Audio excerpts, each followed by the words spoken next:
संसार के भरोसे मत रहना भैया, ये दुनिया बड़ी विचित्र है, बुरा ना मानना।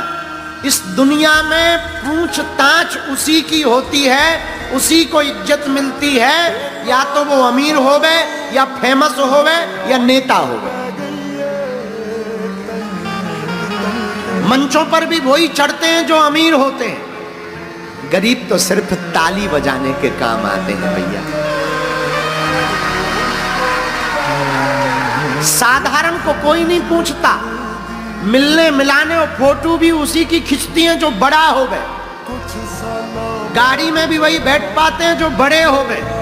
भैया हमने अपनी आंखों से वो दिन देखे हैं, तो हम प्रण कह के कह सकते हैं, गरीब के तो सिर्फ परमात्मा होता है। आपा वक्त हो जाना ए गल पक्की है, बस सब्र जा